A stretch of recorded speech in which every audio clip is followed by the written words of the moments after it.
How y'all doing? I'm Paul Ryan, your host of the Across the Cowboys podcast. If you're new to the show, thank you for joining us. And to our regular listeners, welcome back. Unfortunately, the greatest co-host in the world, Mike the Pig Crumb, couldn't be with us today as he's on his way to Disney World. Make sure to give him a follow on Twitter at CD Piglet. Thankfully, the conductor of the Jake Ferguson hype train is here with me tonight, Mr. Brenden Fergy Smith. Brenden, how are you?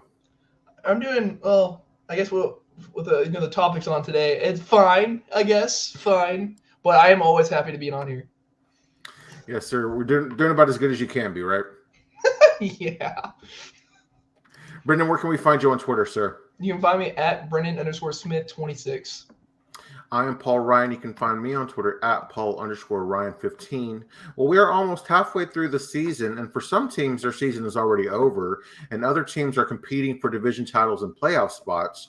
With a dominant win against division rival Green Bay Packers, Detroit Lions coach Dan Campbell is making his case for Coach of the Year. And after an embarrassing loss to the Carolina Panthers, the New Orleans Saints parted ways with head coach Dennis Allen. The leash for head coaches and quarterbacks continues to get shorter in the NFL, but their importance still remains. Brenden, what are your thoughts for what are your Week 9 NFL thoughts? The Ravens are dominant. I know that Denver's offense isn't anything to think like, oh no, we're gonna face them. But their defense has been top 5, maybe even top 3 this year with the teams they faced. Lamar didn't care. Derrick Henry didn't care. They just went up and down the field.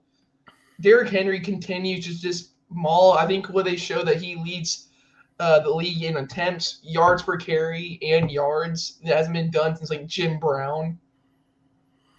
But like I said, don't worry. Derrick Henry's washed. It's okay. Don't worry. I don't know how he's doing. It's just a corpse out there. Yeah, Derrick Henry's out there scoring multiple touchdowns per game, and Ezekiel Elliott's getting not even joining the team on a flight or on a road game. That's about sums up this Cowboys season for us, Brenden. Yeah. But it's okay. We like our guys. Yeah, I don't know. I feel like Mike still, even after the season that Derrick Henry's having, he still wouldn't have wanted to pay Derrick Henry, but I don't know, man. He'd be a welcome addition here, but at the same time, behind this offensive line, I don't know what he could do. I don't know. I see some good plays from Rico, but it's against worse defenses. So it's so hard to gauge on what this offense could be with an actually good running back. I have no idea. Very true, very true. For me, I have a pretty simple thought. It's having depth is equally as important as having talent here in 2024. Yeah. Dallas is without every star player you can think of, and then no one shows up. Actually, you know what? That's a lie. Carl Lawson showed up. That's the one depth piece that did something. But other than that, pretty crazy, man. Yeah, no, I completely agree. You can have so much star power, but then as soon as one goes down, you're screwed. And Derek Fowler has like 6.5 sacks and is just kind of having a career resurgence there in Washington right now. Dante Fowler still pisses me off because he still had the occasional just offsides penalty. I'm like, what are you doing? But then we have, I can't say anything because we had 12 men on the field on offense, which I didn't know was possible. I didn't know that could actually happen because you call the play, you have the tempo. Ooh, this is gonna be a spicy episode. I'm getting angry just thinking about it. Just trying not to think about yesterday's game or just what the season has become, but those penalties, man, yesterday were just a reminder of maybe how bad this coaching staff is and just how bad maybe this team is discipline-wise. We're called the penalty boys for a reason. Yeah, very true, very true. Well, after their third consecutive loss, our beloved Cowboys fell to 3-5. And to make matters worse, Dak Prescott suffered a hamstring injury and sounds like he will be going on IR. CeeDee Lamb could be joining Dak with what looked to be a serious shoulder injury. Even with a healthy Dak and CeeDee, this Cowboys team hasn't shown that they're a Super Bowl team or even a playoff caliber team. Brenden, what did you learn about this Cowboys team after yesterday's loss? This is the most dysfunctional team I've ever seen. Like 2020, you can blame on some players had to go out because they were sick. We had multiple injuries. We had Dak getting hurt early on, so you can blame. This is awful. This is just like nothing. I said 12 men on the field on offense. Illegal shift. You have I think you're probably leading the league in penalties on the opening kickoff. It's not that hard to do, man. It's Yeah. just incompetency. That's what I've learned more and more. Like I said off show, this team can't hurt me anymore. Right. Like how about the Mavericks? Luka dropping 30. That's what my brain's going to. But yeah, no, it's just incompetency by this team. We've dealt with some penalties in this McCarthy era, but I don't know. I guess it's just with how bad this team is, and then penalties seems to be even worse this year than they have been in years past. I don't think this team has given up on McCarthy or like given up on each other. I just think they're just bad. I mean, I'm not really sure what other way to think about it, or is there another reason for it? Well, I've seen so many people talk about it, so like I'm saying this so it doesn't like the thought is completely my own, but it all starts from your off season. Like we can talk about this every show, but like Jerry Jones is crying during post game interviews, talking about effing Michael Irvin and Troy Aikman like we're still in the 90s, acting like he's not the one who failed the Cowboys to begin with. Starts off with what he can do in late spring, going into the summer, and then it's the coaching staff. Well, you set your coaching staff to fail because you knew you weren't going to rehire any of them, so you just didn't do anything. But now you're crying because you're getting beat time after time, and it's kind of funny at this point. I saw like Jerry Jones doesn't care about anything. I'm now seeing him in Ford commercials. Why are you taking the time to do that? You already have too much money. No one wants to see you in a pickup truck with your effing blazer on. No one cares. I'm a proud Ford lover. Oh, I'm sorry. No, you're good. I was just gonna say, on the commercial front, seeing him in that cheesy Papa John's commercial was what kind of put it over the top for me. I love Fords. Like I know I just told you like I got a new Jeep and all, but like if I used to say tomorrow like, hey, you're leaving an F-250, I'm like, hell yeah. Seeing that commercial, and I'm like, you know what? No, I think my parents made the right decision on what car I got. I'm like, that's just disgusting. Like you're an old as hell. Go focus on the team. Go focus on your family. But no, you're just doing this, and you're just trying to get more and more riled up during press conferences. We'll go off the football talk just for a minute, Brenden, because I know you're a car guy. I am not a car guy, but I've never owned a truck. However, I've seen it seems to be like in these later models, they make the interior more luxury. It doesn't seem like a work truck anymore. It almost seems like a luxury vehicle. Is that accurate? Yeah, that's what they were going for because like I was telling you off camera, there are a lot going to V6s in some even. Well, the truck that makes no sense. Well, at least they're doing with their SUVs is inline fours, means they're trying to be eco-friendly, even though that's not what you buy a truck for. Yeah, and exactly. even most time an SUV, and it just makes it so slow, no power, and then it'll just make you spend more money on the luxury package because you can't buy performance anymore. It's just sad, and then seeing Jerry Jones a part of it just makes it worse. All bells and whistles, no performance, though, huh? Hey, just like the Cowboys. Exactly. Very, very fitting, sir. Yeah, I was just gonna say from this coaching staff to the practice squad, this team is bad. That's what I learned about this Cowboys team. I don't know if it wasn't that I was accepting it, but I think when I was looking at those final scores and just kind of seeing some glimpses of better play, I thought maybe this Cowboys team was better than I had originally thought, but yesterday just confirmed that we're just a bad team, man. A talentless, bad team. I don't want to see this team without Brandon Aubrey. Imagine telling yourself, hey, we have to get past the 40 to kick this. This offense would go nowhere. I can't imagine that. I really, really can't. This was a question here by our guy, CD Piglet. Is their dominance in the division with Dak still a factor, or do you think this team just isn't good enough? Oh, yeah. This is talking even before Dak's injury. No, we're not good enough. We barely beat the Giants, and we predominantly smacked them. Usually, Dak's sitting by the start of the fourth quarter with his hat on, just chilling out there. And now we're praying to God for a game-winning drive. This team can't compete. Like, we can make jokes about all we want about Philly and Washington. They're beating the teams in front of them, which we can't do. It's so disappointing, but Dak's dominance, and now Dak's dominance is gone. I'm pumped to see. Well, I know we'll talk about who we want to starting at quarterback, but either one, because everyone's saying, oh, well, anyone can run this offense. You really want to see it? You really want to see 4 quarters of ugly, ugly football? Cooper Rush is, 5-1? That defense played out of their effing minds when Dak was out.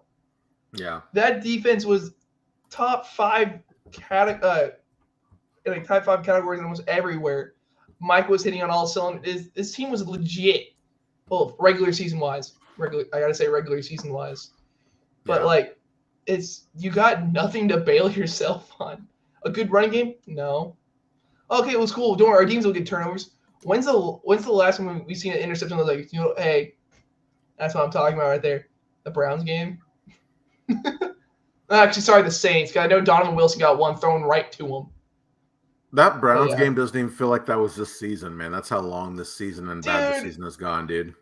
We were all talking with so much hope. There was so much hope. It's a fever dream. It's not real. Crazy to think that Browns team might be worse than what we are. I think with Jameis Winston, they're better. They're definitely better, but I'm just saying, even with Winston, they still might be worse than us. Yeah, the bar is set so low. It's so depressing.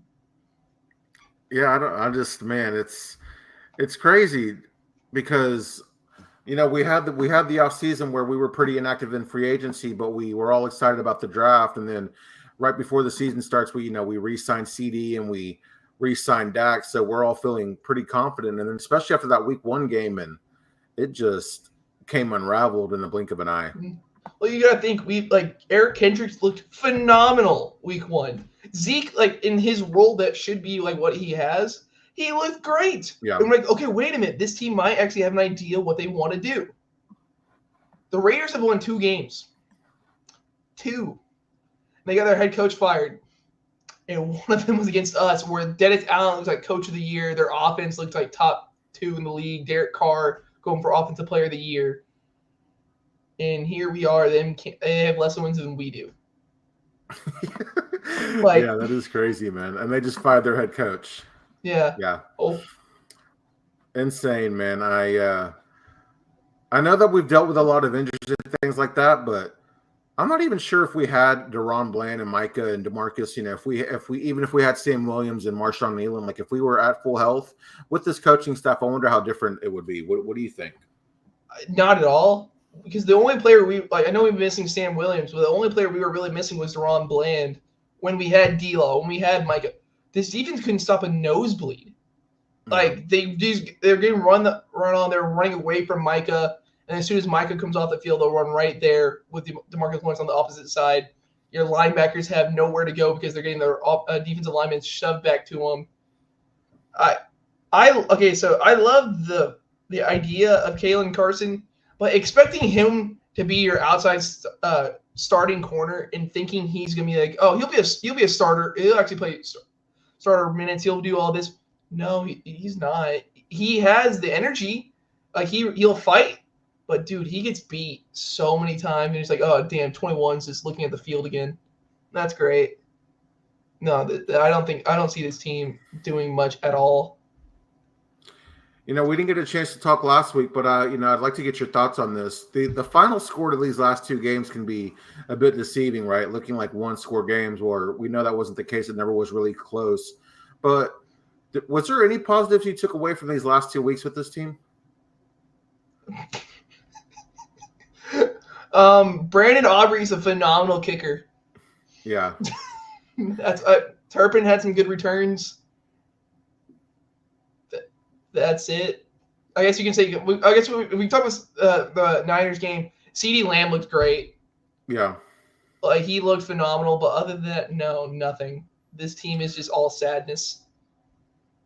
It seemed like in the first half, trying to get Jake Ferguson more involved, more touches, just trying to get him going. I thought that the offense was making progress, still not anywhere it needed to be, but that's kind of what I took away from these last 2 games, was that the offense was making progress, but again, not anywhere close to playoff caliber, nowhere near, making an actual run in the playoffs or anything. But I just thought that it seemed that the offense might have been turning a corner. I got one more. Oh, that's completely true. I don't remember the last one, but no, there is one star honestly, that is showing relentless energy and he's making plays. DeMarvion overshown.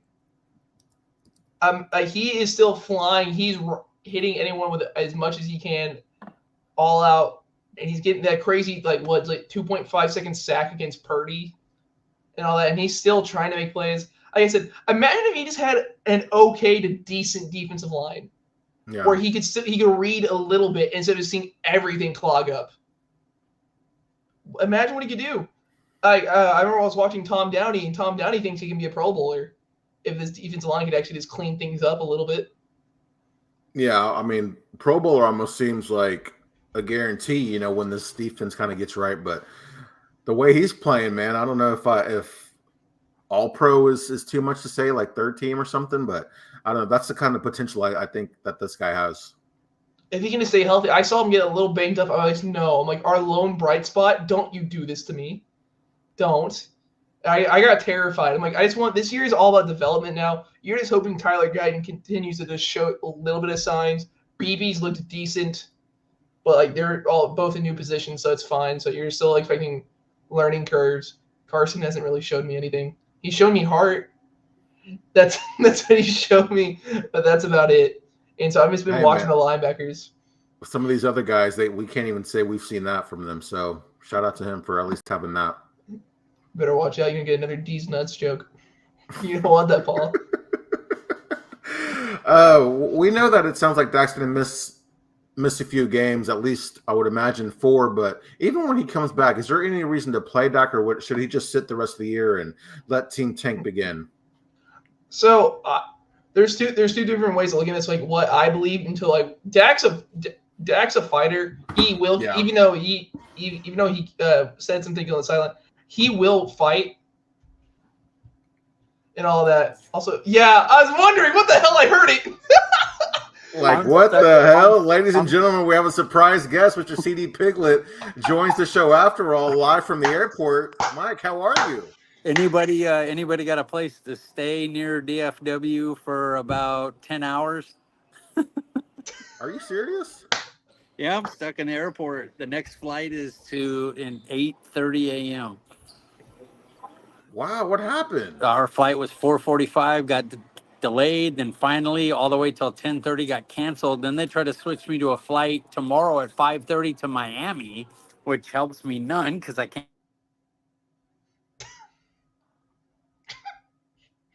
Well, why CD Piglet gets his connection back going? Sorry, my phone went off. Sorry about that, y'all. No worries. Let me see. Can you hear me? Yeah, this is the most vintage Mike thing I've ever seen. Can you guys hear me?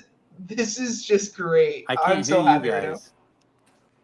Mike, you can't hear us? Can you hear this, Mike? I just want to say hi to everyone. And Brenden, where you live at, because send the address. I'm headed over. Have fun. I got to get out of here. Later, man. Thanks for stopping by. I heard the join. I'm like, that's not Mike. That's not Mike. Oh, shoot. I guess we'll have to figure that. That was fun. Yeah, we're gonna have to figure out that whole situation after the show. But I thought he was gonna stay on the show. Dude, the internet at the airport's awful. Yeah. It's so bad, and so him joining a live show, that's just gonna go terribly. All right, wait, what was the question? I totally forgot what I know we were talking about. No, it's just, is there any reason for we were talking about how Dak coming back this season at all? Is there any reason for it? No, there's not. Because unless everyone has their wet dream of Trey Lance coming in, wow, look, everything's fixed. Look at this. Then sure, but are you really think we're gonna win? No. I have a few ideas, and I saw that. Of course, I know the show sheet, so we'll talk about it a little bit. But dude, this team is so bad. You're getting your quarterback killed anyway. Might as well, get healthy. Make sure you're 100%. If anything, F it. Sure, we should let him play in a later game, so, make sure he doesn't stay rusty at all. Other than that, no. There is no reason to have your $60 million a year quarterback get murdered behind this scheme, offense, everything, just terribleness.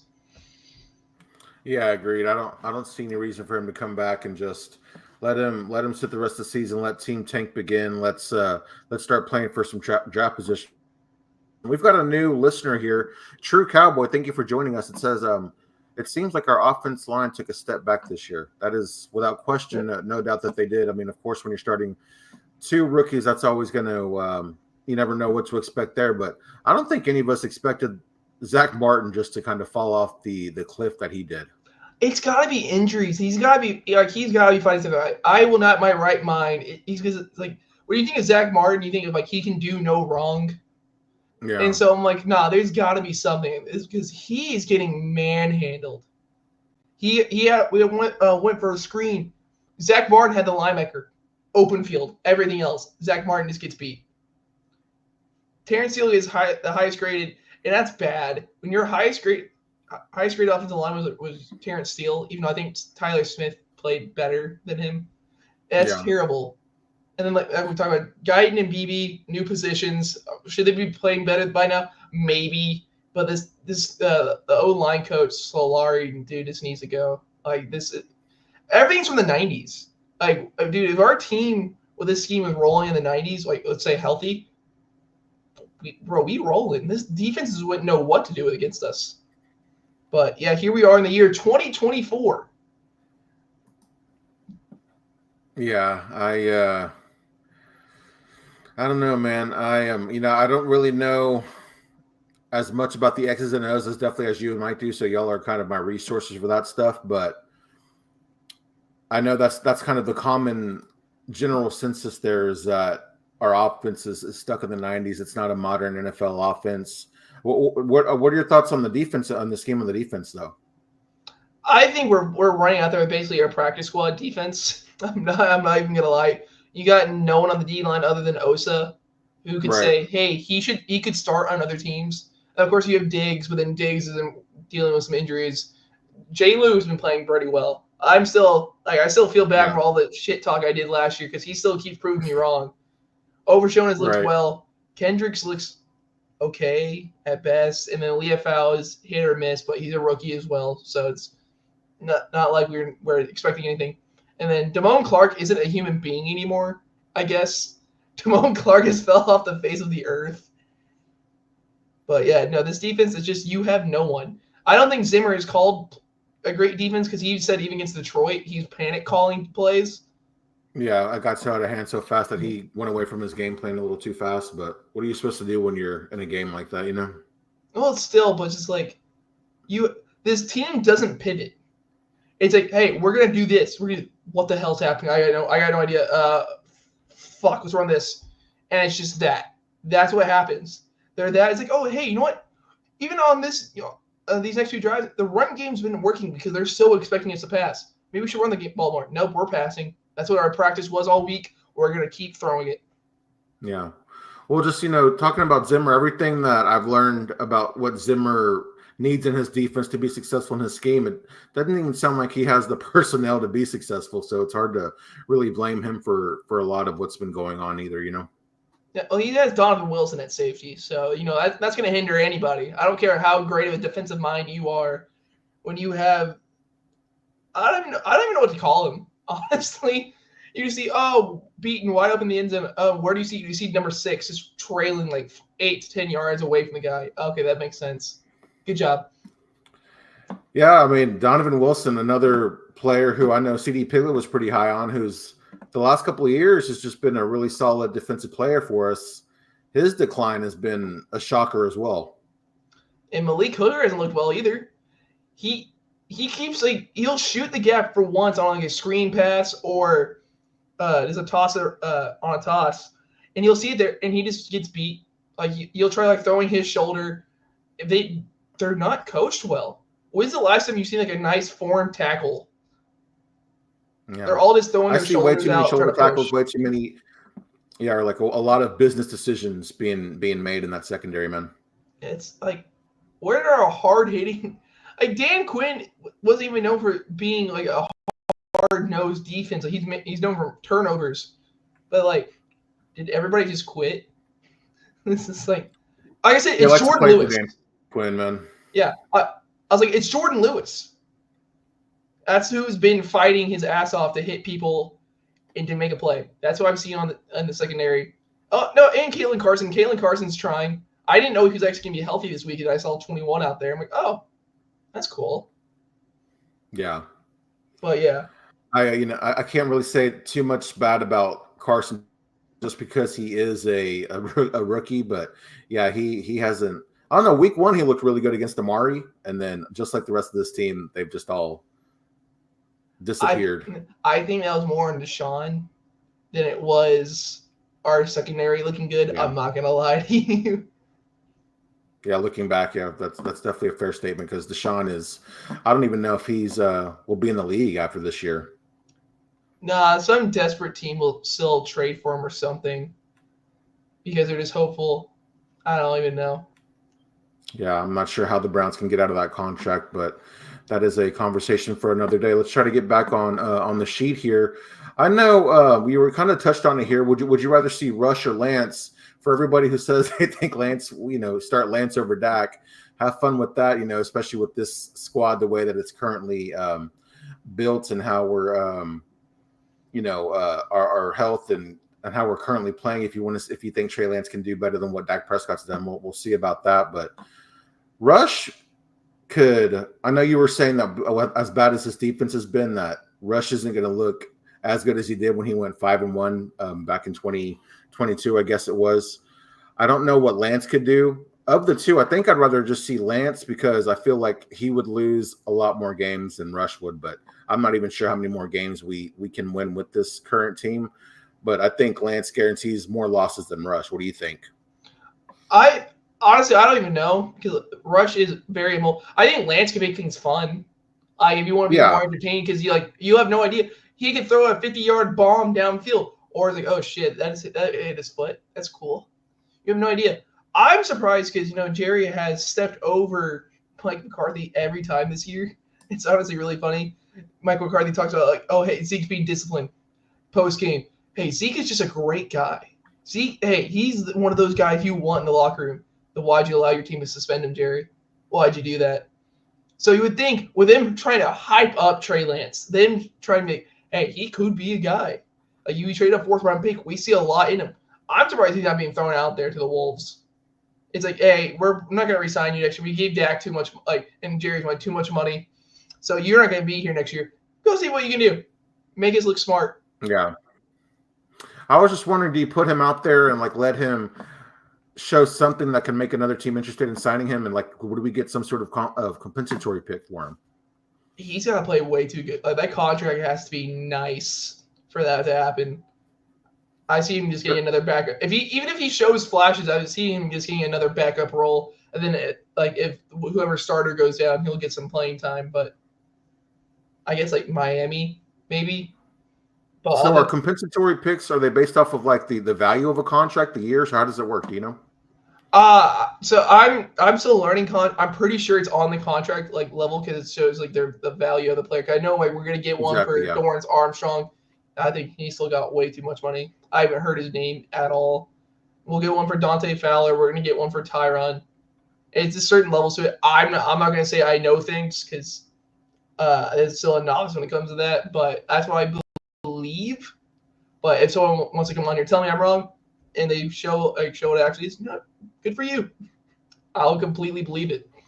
Yeah, I don't really know too much about contracts. Maybe that would be a question for our guy Frankie Kenneth, the salary cap guy. I'm sure he knows how all that stuff works. But that was my only thinking for as far as letting Trey Lance have some run. Maybe it could get us a decent compensatory pick back. But I guess we could see about that. Jerry talked about how they could be active before tomorrow's deadline. Would you rather buy or sell, Brenden? I want to sell every player that I can. Yeah. Any player's hey, you know what? We're not gonna pick up your option. We're not gonna. Hey, you know what? Last year you can go play for someone else. Go play for maybe a contending team. You're not gonna get anything back for anyone because I think D-Law was technically would be one of your best trade offers. Even though I talked about in the offseason, I don't want that to happen just because I do love D-Law as a player and a person, but he's hurt. You're not gonna get anything for him. Your best trade piece is probably Osa. And then do you want to see what your D-line is without Osa Odigizua? Do you want to see how bad Carlos Watkins starting 3-tech with Mozzie Smith going to look like? No, you don't. But I want to sell everybody I can. Yeah, I kind of wonder. I don't think we'd get much for Hooker or Donovan Wilson, but even just getting day 3 picks would be nice. I think we would have to give up something for someone to take Dono. I'm not gonna lie. We give you a Dono in the 7th for nothing? Or? Yeah. It's gotta be, the funniest thing is, like, people keep tying it. Now everyone wishes Dan Quinn would turn into what we thought he was really gonna be doing. Yeah, we've been wanting to see that for a while, honestly. You can't do worse than what's already on the field with Hooker and Wilson. I think Bell can show you something, but Bell's just been using actually both of them on special teams. Wanye was actually used last year, even when players were healthy, and then now it's like, no, we don't have a scheme for that anymore. I don't understand that. I thought we were gonna go more big nickel, but no. And then finally he gets some sort of playing time and he gets a concussion. So just kind of sums up this Cowboy season, man. Hopefully Wanye, it's not a concussion, but that was kind of scary. I didn't realize you just see the players like huddling around him. It seemed like it was more serious than just a concussion at one point. You never know anymore, because when they showed Dak's injury, it showed him like wincing in pain, but then all they showed was him just getting like his finger looked at. And so I was looking at, watching it with Cooper. I'm like, what the hell happened? I'm like, did he just hurt his finger? I'm like, you don't wince in pain like that for your effing pinky. I'm like, Dak would totally just pop it back in and be like, okay, cool, I'm good. And then say, oh no, it's a lot worse than we thought. Yeah, well, I remember seeing that, and like Dak, they show the replay of Dak making the throw and like wincing in pain, and then they show the finger, and I'm like, oh, okay, it's just a finger. But then they start talking about a hamstring, and I'm like, am I hearing things? Like, when did that happen? Because this first game in a while that he was like running around making moves with his legs, and then they start talking about a hamstring, so I was confused. Well, the bigger thing was because like they were showing his finger, then they're watching the instant replay. I was staring at his hand. I'm like, did the ball just slip wrong or push back too far? I'm like, yeah, no. And where it's like, there's no way you got hurt just throwing the ball. Well, technically he did, but no. It's just that. Oh. Okay. Apparently Mahomes got hurt and he returned back to the game. As we're talking about QB injuries here. But yeah, who knows? With a leg though, you can do anything. You just step wrong, something can completely shatter. So that's always scary. Who knows when he's going to come back? They're wanting second opinions, which I never trust. You have a great medical staff. Let them work. Yeah. Who knows? Hopefully he'll be good for 2025.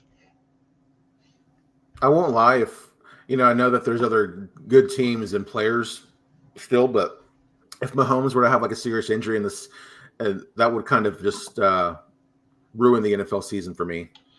Sports in general, like I've seen, even going back to the start of baseball, I've seen so many injuries. It's insane. I don't know what's going on this year in 2024, but every star player is getting at least tweaked up. And then, okay, even the NBA season just started. Like, oh, well, they're already out 3 guys. How the hell are you without 3 starters already? It's crazy, man. Yeah, and then you see Dallas at complete full injuries. The Rangers were injured for half the year. The Mavericks started with Luka was out for most of the preseason, all the preseason. Like, I don't know what's going on. It scares me to death because injuries isn't fun for anyone. Right.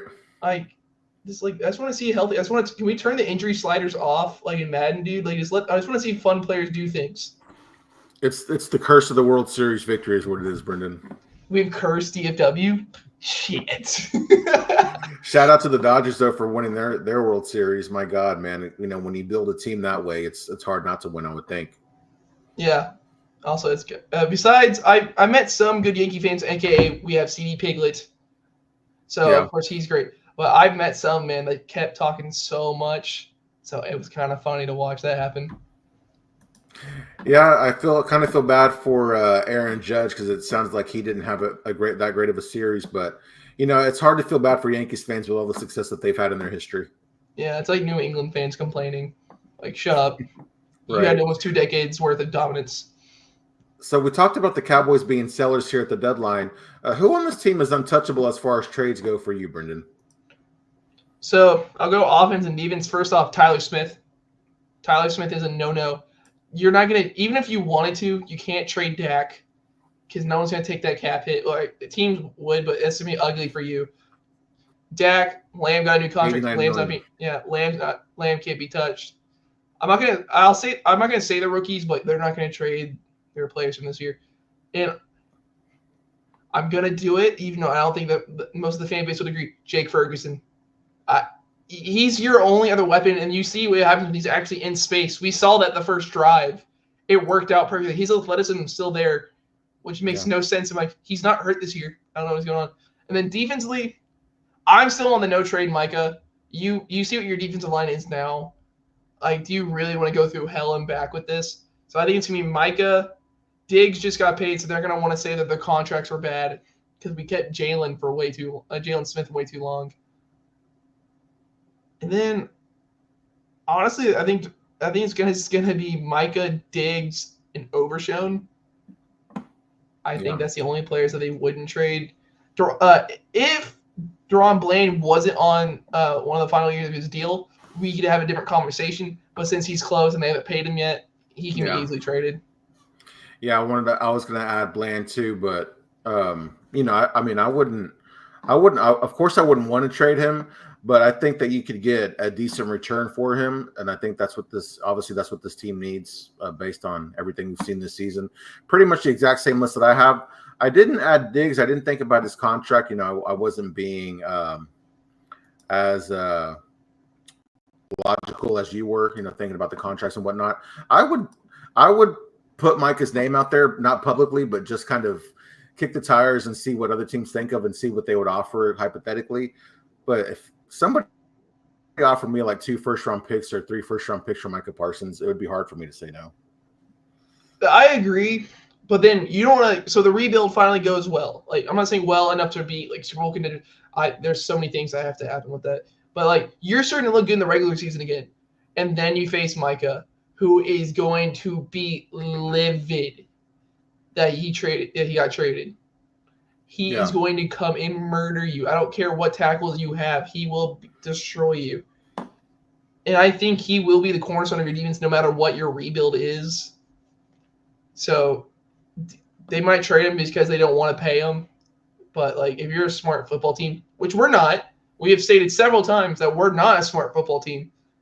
You keep number 11 out there because he is the spark that might do something against Philly. Maybe, probably won't, but like, at least it could be something. I don't know, just the thought of like rebuilding your defensive line and then having Overshown as opposed to having Overshown and Micah. I mean, Overshown and Micah with like a good defensive line is exciting thought, but I don't know. I think Overshown is less likely to disappear in big moments compared to what we've seen from Micah. Well, we haven't seen Overshown in big moment yet, and we won't see it this year. Yeah, we're not going to see it this year, but I just I'm getting that sense. But the bigger thing was with we could talk about that, like Micah gets double teamed and all that. But like I said, if you want to be a contender, which Jerry keeps talking about, he does, you need number 11. You're not going to be like, you're going to trade him away. You're not going to do what the Rams did in the past 2 years. Get Byron Young and then get Jared Verse and then Braden Fisk. Holy hell! The third quarter, the end of the third going to the fourth, his dominance against Seattle. Holy shit! It's just every other play, he's just right there. And so you're not going to get that lucky. Guess what? You have to draft well in the second round. You don't do that. It's not looking like your track record. You don't draft well in the third round that much. It's just like so you're not going to get that lucky. Just keep what you have. You know you have talent when it comes to Micah. But if you want to tell me D-Law gets traded, I'll be sad. I will be one sad person here. But like, what do we get?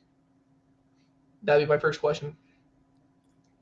Well, my question, as far as D-Law goes, I'd be like, where do we trade him to? Hopefully somewhere that's actually like making a run or going to be competitive in the playoffs, because I don't want his career to end somewhere bad, like Oakland or something, or no, Las Vegas rather. It's going to be, if we trade with anyone, it's going to be Washington. Yeah. I think we will, unless Jerry just hates Dan Quinn for some reason. But who knows? I would like so many of these contracts off. Even though we still have money. But who knows? Yeah. Yeah, I guess I kind of wanted to rephrase what I was saying. Maybe not so much big moments, but am I crazy for thinking that I feel like it would be harder to take Overshown out of games the way that teams have been able to take Mike out of games? Well, yeah, you can because it's a linebacker compared to an edge rusher. Edge rusher, you double team, you push your offensive line that side. You can have got a running back to chip, tight end to chip. Yeah, but you see what I'm not going to compare it to because Fred Warner is the best linebacker in football. But you can be everywhere, and you have no idea where Fred Warner's going to be, and you throw it. What the fuck? I was trying to throw this out route, and he's just right there. Or he'll guard a receiver deep. Overshown has that speed. So it's a lot harder to use chess pieces against that and compare to D linemen. Do you think that would you like to see Micah playing linebacker more, pairing him with Overshown? Right now, with I don't even want to know what our pass rush percentage is, our win rate. No, I need all hands on deck. Even sometimes keep blitzing Overshown. Like I need something. You had your practice squad Carl Lawson and Tyrus Wheat beat your main edge rushers on Sunday. Do you know how gross that is? Yeah.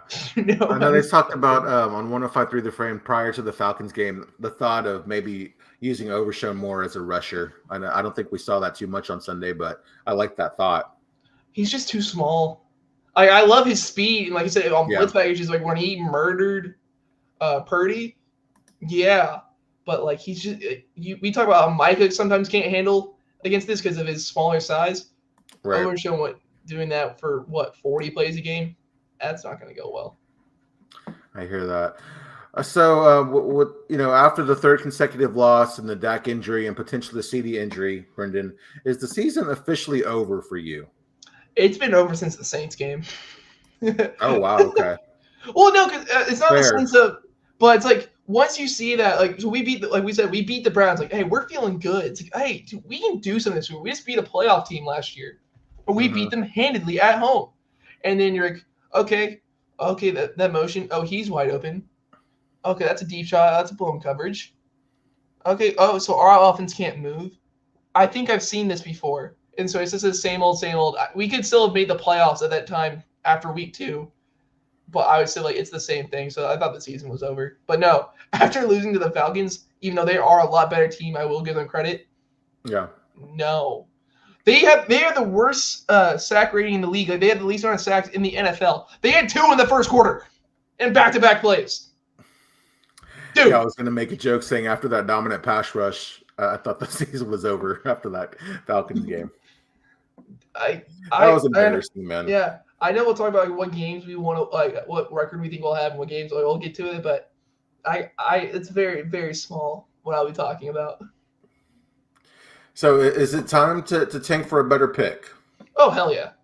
Oh, my gosh. What do you win this year somehow getting yourself to 500? I don't think that can happen, to be honest with you. But, like, what do you get from that? Pat on the back as McCarthy gets put on his couch? Like what are you doing here? Yeah, definitely Team Tank is on for sure.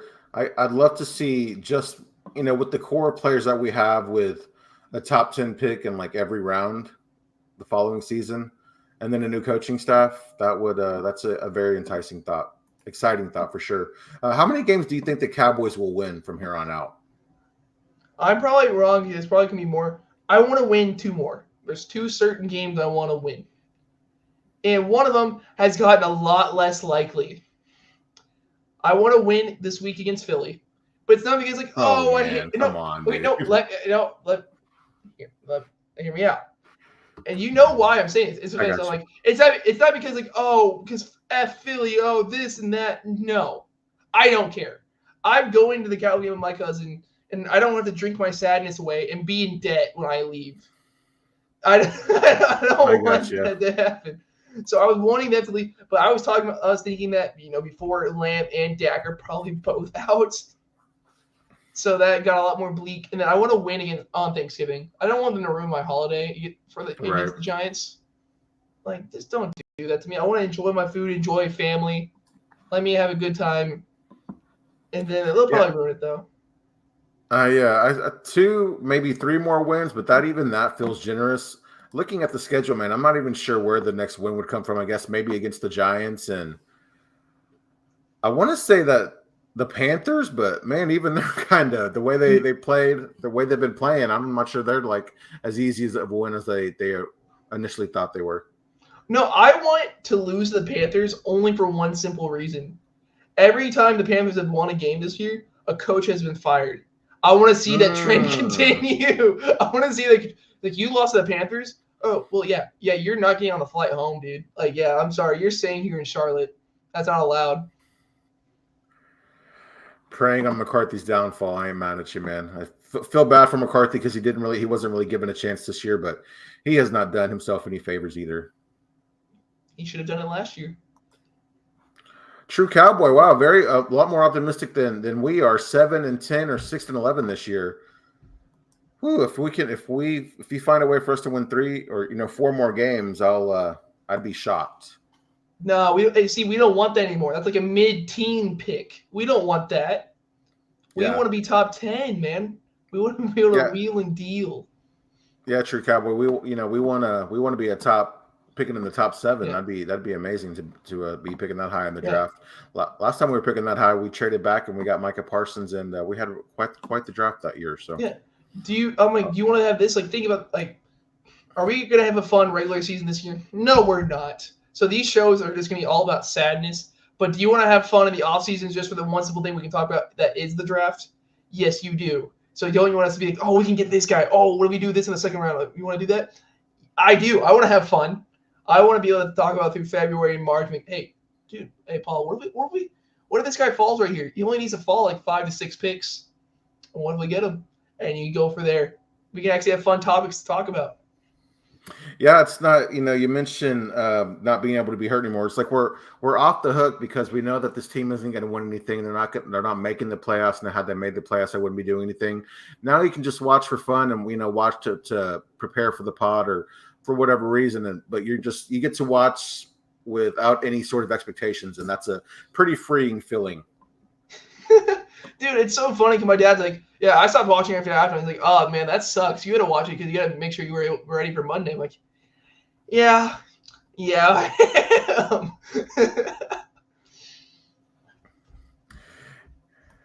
I know this season. I'm not sure if you were on this episode or not, but I remember talking to Mike and saying how this season kind of, or like looking at the schedule, we were doing something. I'm like, I'm kind of getting the 2020 season vibes, and that's kind of how it's turned out. So that's funny, but that 2020 season, as bad as we were, we had a lot of good discussions. So it'll be fun to have you part of that now. Yeah. Oh, and the funny thing is, this is worse than 2020 because you have more talent. You have even with injuries more talent than you did in 2020. Dak got hurt early in. So it's like, well, yeah, now we are dead because we saw his foot go in almost a different direction. So he was going to be out for a long, long time. Right. So yeah, you had no expectations to go into the year, and now you see all this. We all had expectations, and then you still have a coaching staff. We won 12 games in back-to-back seasons, and now here we are in a dumpster fire. Yeah, let it burn, baby. Let it burn. Talking about losses, do we stand a chance against the Eagles, Brenden? In my heart of hearts, I want to because, like I said, I don't want to be sad. I said this on Twitter. I can totally see us beating Philly, only for the simple fact of course, that's how the season goes. And like, wow, look, Cooper Rush can do it. Look at him, man. Dak really was a problem. And you can see all the commoners coming in who show that they know nothing. And you just know exactly where they're at. But yeah, no, we're gonna get blown out. That would be very Cowboys-esque, though, for us to win a game that we have no right winning. Yeah, without Dak, without your star receiver, so you have nothing.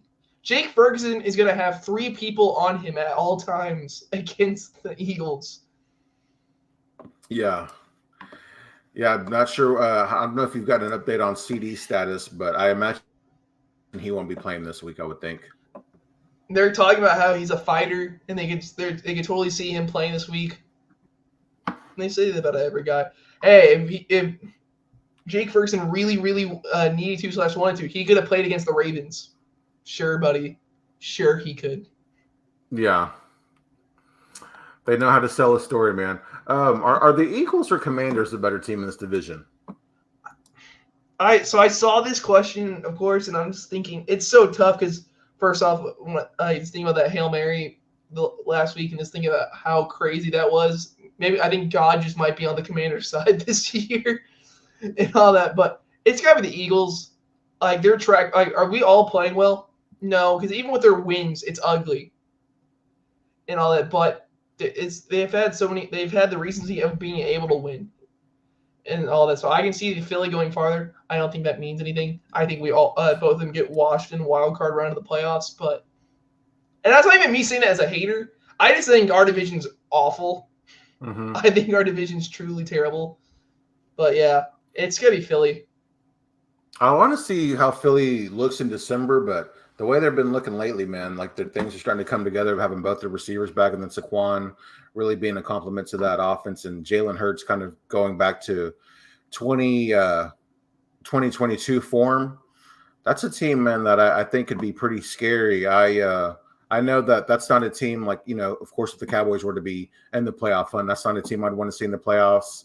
I think they could beat the Buccaneers. I don't know if they could beat the Lions, but I don't know if they're like a pushover team by any means. The Lions are the best team in the league. Like I know they have the one loss, and they're the best team in the league. Jared Goff doesn't have to do anything. He just has to be efficient. It's like, hey, can you make these? Not make mistakes. Can you make these 12 to 15 throws this week? Yeah, I got you. Cool, we won. Yeah, that run game is nasty. Their defense is much improved, and he can be so efficient. It's like when you have a decent play caller and you don't rely on your quarterback to do everything for the offense, good things can happen, man.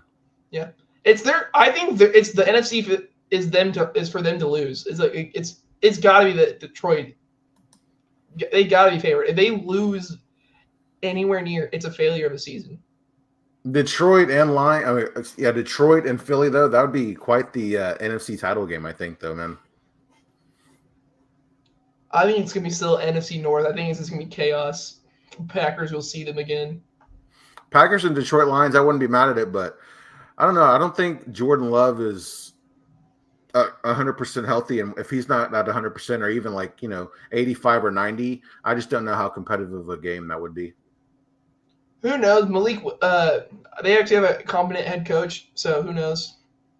Yeah. Malik Willis starting for them in a playoff game that'd be fun to watch, man. Well, he could definitely do what Jordan Love did to us last year. I know that for damn sure. Oh, my God, man. All right, let's move on before I start getting upset here, Brenden. Who will score the first touchdown? You know what? I'm still going to do it. I'm still going to effing do it. I'm gonna do it. I'm gonna go to the game. I'm gonna be wearing my Jake Ferguson jersey. For the love of God, please just score. Because we're gonna get the ball first.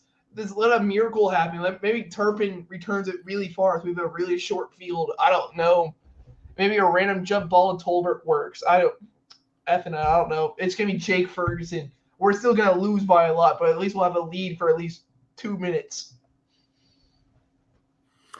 Yeah, that would be great to see Jake Ferguson finally get his first touchdown.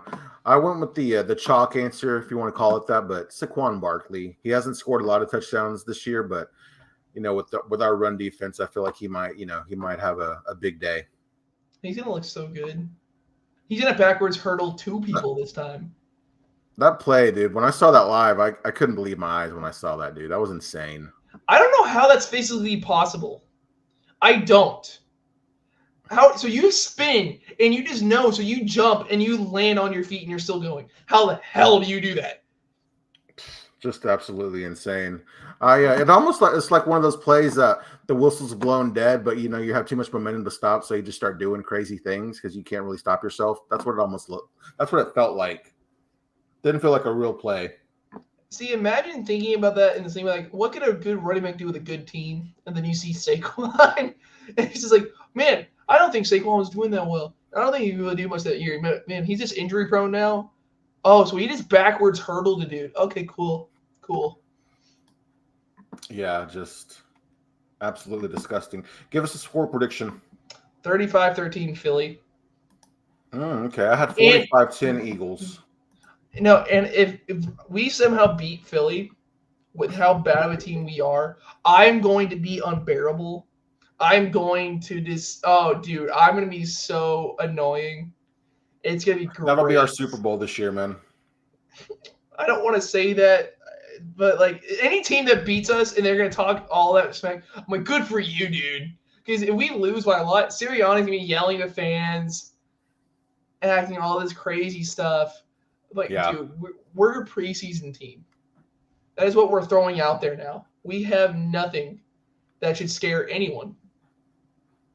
Absolutely, man. Couldn't agree more. All right, Brenden, here we are with Brendan's bashing. Talk to us.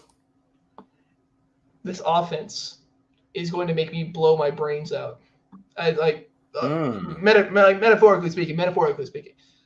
Of course. But yes, I gotta make sure and state that. But I don't get it. I know it worked this time, but one of the plays that made me just want to lose it was another 3rd and 5 halfback draw to Hunter Lipke. What the hell are we doing? And then guess what? Mike McCarthy, man, he has no spine. Okay, hey, we're gonna punt it on 4th and 2. I know we're down, but let's punt it. Bones Falls. Hey, we should do a fake punt. Okay, that's a good idea. If you're gonna go for it on 4th and 2, just put your effing offense on the field. What are we doing? Yeah, CJ Goodwin's gonna catch that because he's our ace. Yeah. We have nothing. You see Jake Ferguson being able to make plays on the first drive. He actually looks elusive. He looks at his athletic self. Where has he been all year? And people have been talking bad about him. I'm like, brother, he hasn't been used. They've been throwing him in the heart of the defense. They haven't thrown him a deep ball. And honestly, what game we threw one seam ball and it was almost picked, and we just haven't done it since. I'm completely blanking on what game, but we just haven't done it. It's so stupid. I think it was week 1. I think it has been since week 1 that we haven't thrown Jake Ferguson seam ball. I just don't understand it. And people are still talking about how Zeke is the best running back. Rico looked good. The Falcons don't have a good defense, but Rico looked good.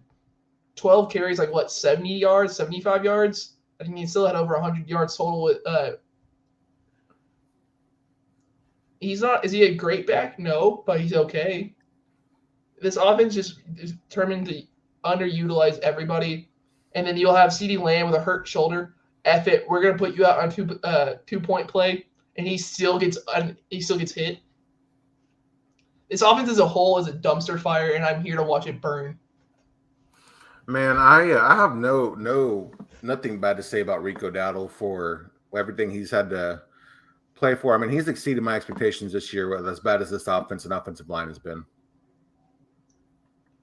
Yeah, he didn't look sick this week. I can tell you that for sure.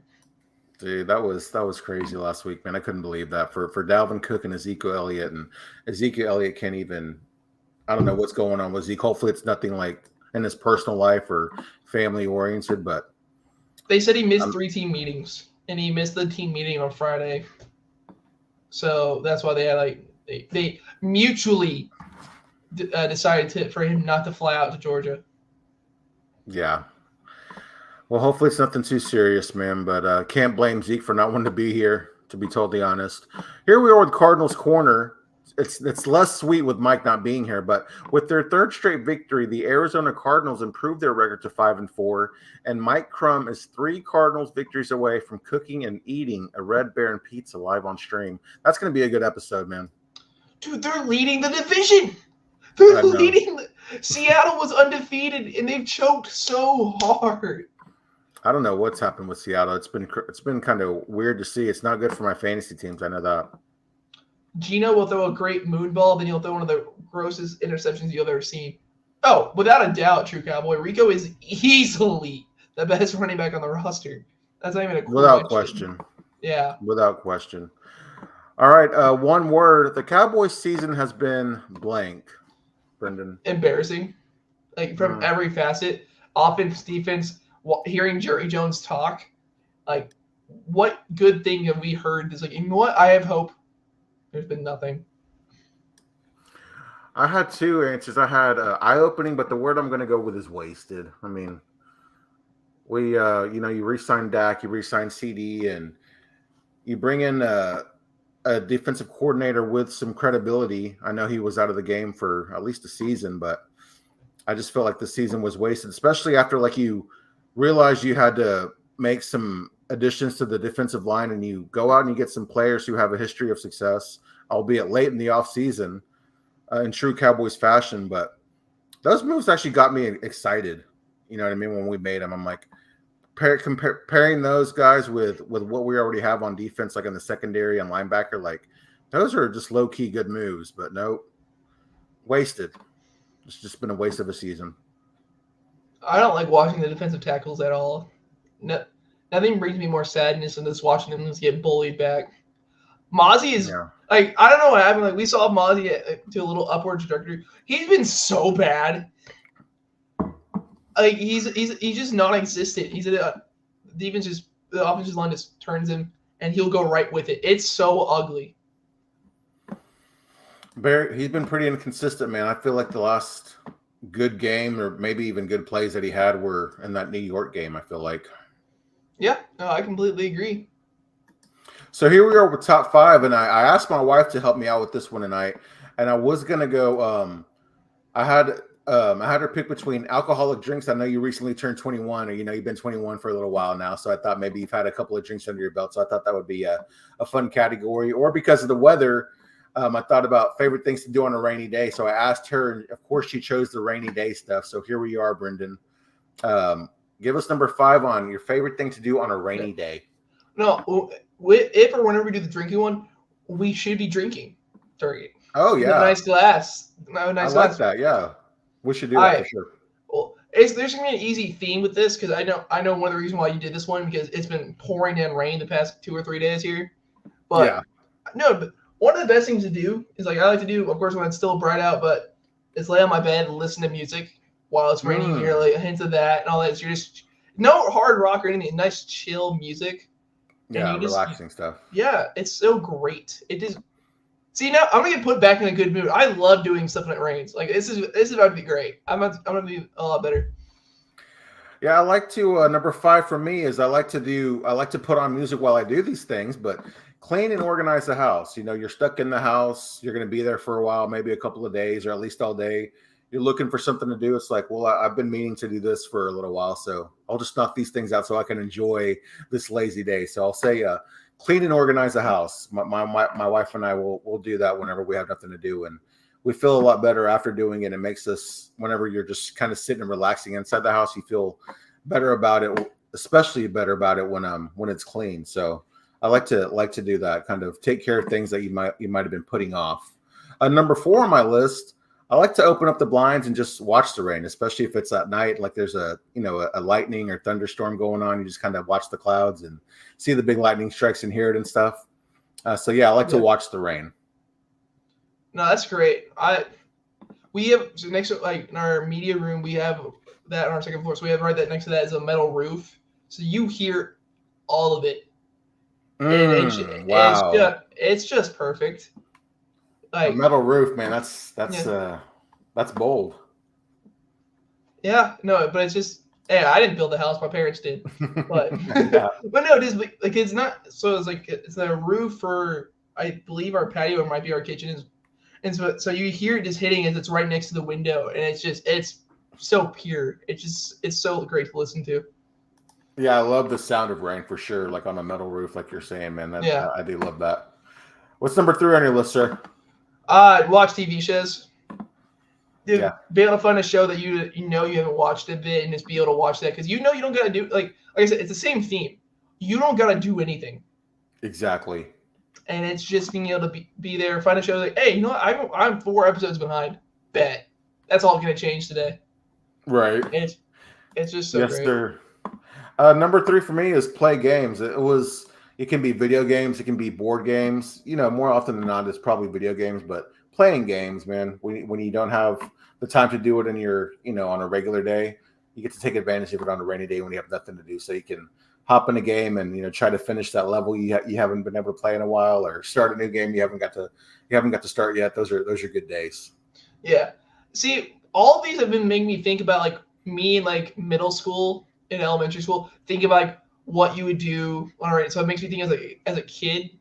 But I put hang out with my family, because I'm a very weird person. I know, like, for many different reasons, you could say many different things for why I'm weird. But like, nah, it's just when it's raining and everyone's home, so like like everyone's safe and all that, so you're all just chilling.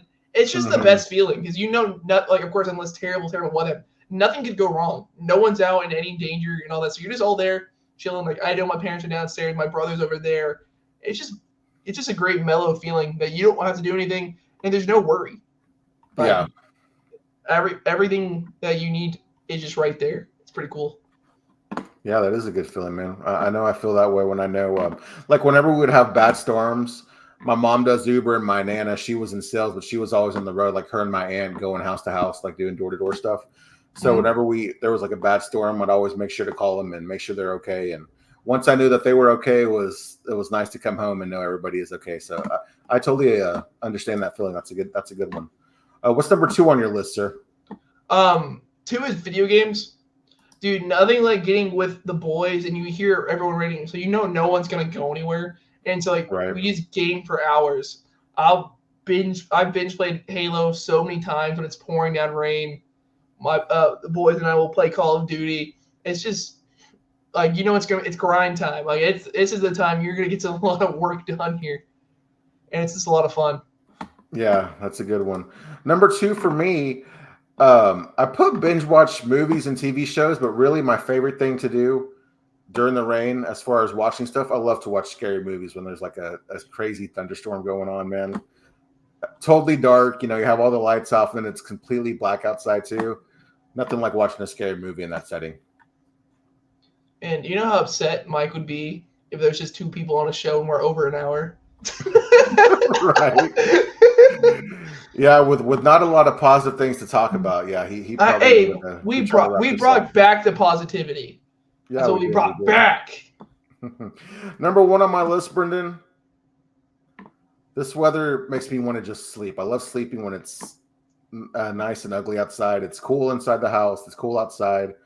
This makes me tired and relaxed. Easy. Well, because you know what? That's my number 1.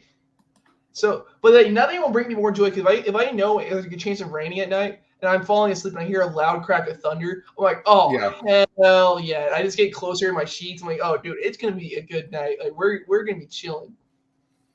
Yes, sir. Yes, sir. Love it, man. Well, top 5. It's always a good way to end an episode. It can turn a bad episode to a good episode, or a good episode to a great episode. So I love these top 5 discussions to end the show. Yeah, I'm in a lot better mood now. I'm in a lot better mood. Yes, sir. Well, I enjoyed our discussion tonight, as always, Brenden. Before we get you out of here, where can we find you on Twitter? You can find me at Brenden_Smith26. Thank you to True Cowboy for tuning in, man. We hope to see you around here more often. Thank you for joining us tonight. I am Paul Ryan. We will see you guys next week. See ya. So we should be